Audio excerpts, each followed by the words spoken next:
오늘의 사연 시작합니다. 안녕하세요. 저는 올해 전 남친과의 연애 이야기를 해볼까 합니다. 당시에 우리는 20대 초반 대학 휴학생이거나 직장인이었고 둘 다 젊을 때라서 한창 좋던 시절이었지요. 우리가 처음 만난 건 제가 친구들과 얼결에 섞여서 갔던 나이트클럽에서였습니다. 저와 친구들은 남자를 꼬드기려고 아주 작심하고 거길 간 것이었고 한 무리의 남자들이 우리와 비슷한 숫자로 와서 앉아있는 것을 보고는 즉석으로 합석을 제안했습니다. 그리고 거기서 저는 그의 밝고 유쾌한 매력에 흠뻑 빠져들었습니다. 물론 다른 친구들도 저와 같은 생각으로 그를 노리고 있었기에 우리는 상대를 정하기에 앞서서 대충 핑계를 대고는 다들 화장실에 몰려갔습니다. 그리고 난리도 그런 난리가 없을 정도로 서로 그를 차지하려고 우겨댔지요. 서로 꼬집고 머리카락을 잡아당기며 낄낄거렸고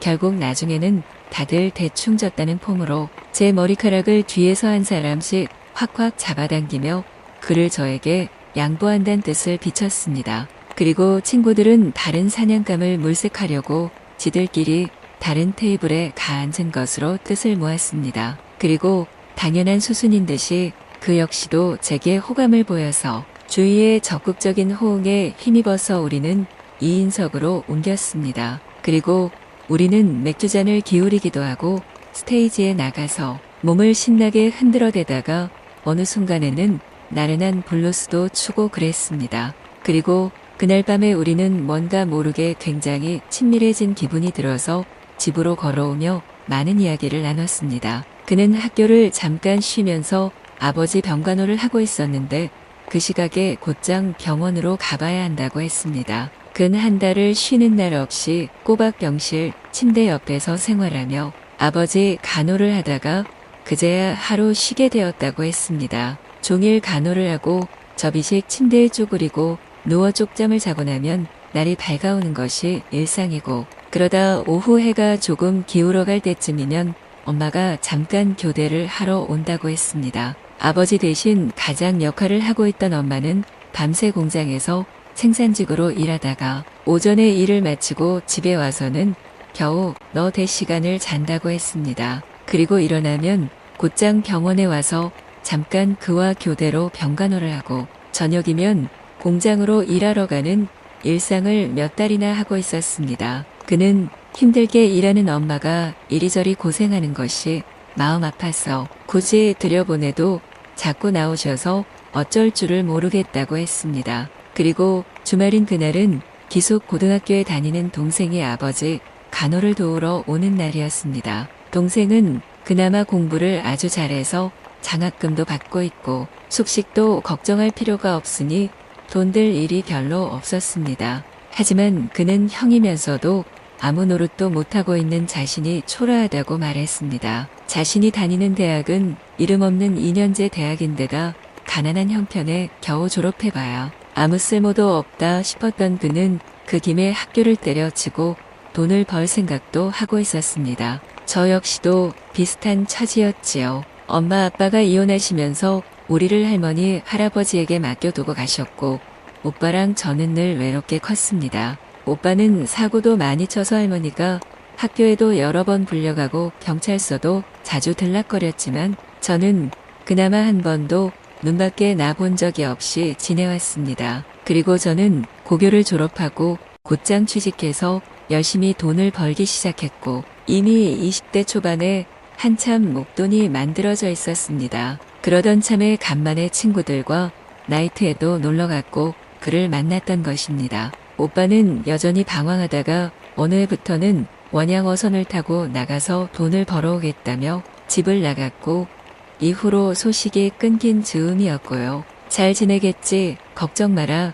그 애가 가족들 마음 많이 상하게 했지만 절대 나쁜 애는 아니게 곧 소식 온다 하면서 할머니, 할아버지는 저를 다독이셨습니다. 저는 막연하게 불안하고 중심이 흔들릴 수도 있는 20대 초반을 그렇게 보내던 중이었고 어느 날은 엄마가 불현듯이 찾아왔습니다. 할머니 댁을 담보로 빚을 내서 뭔가 꿍꿍이를 가지고 있었고 그걸 들은 할머니는 불같이 역정을 내시며 더 이상의 이야기를 외면하셨습니다. 할아버지는 엄마가 측은해서였던지 장롱 안에 숨겨뒀던 얼마간의 현금을 꺼내서 주셨습니다. 그리고 엄마는 아빠가 객지에서 돌아가셨다는 소식을 들었다 하고는 조용히 사라졌습니다.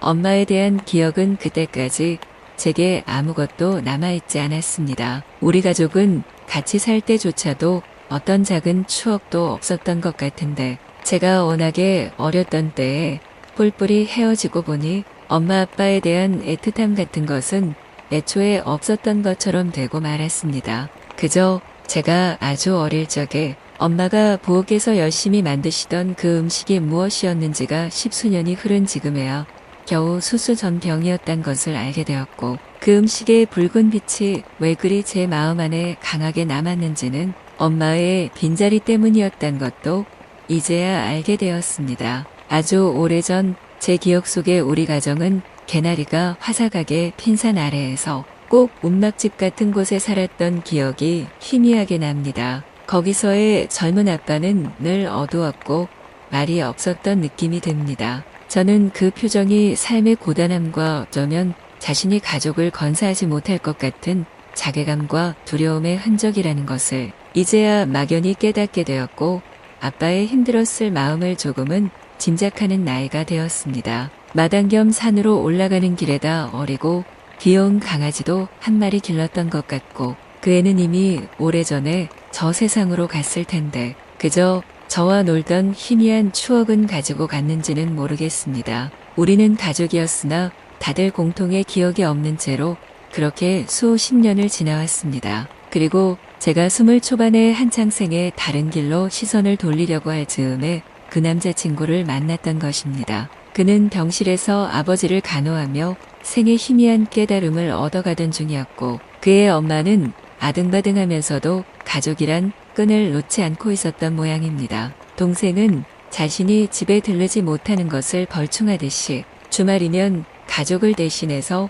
밀린 효도를 하려 애를 쓰고 있었고요. 다들 그렇게 뭔가 하나씩 삶의 고비를 함께 풀어나가려고 애를 쓰면서 각자의 울음을 참아가고 있었을 것입니다. 그리고 그와 저는 두어 해를 만났던 것 같습니다. 즐거웠던 추억도 있었고 몹시 상심해서 싸웠던 기억도 많습니다. 결국에는 그가 항상 저주었고 제 편에서 모든 것을 다 이해해 주려 했기에 그나마 그 세월을 버텨낼 수 있었다고 생각합니다.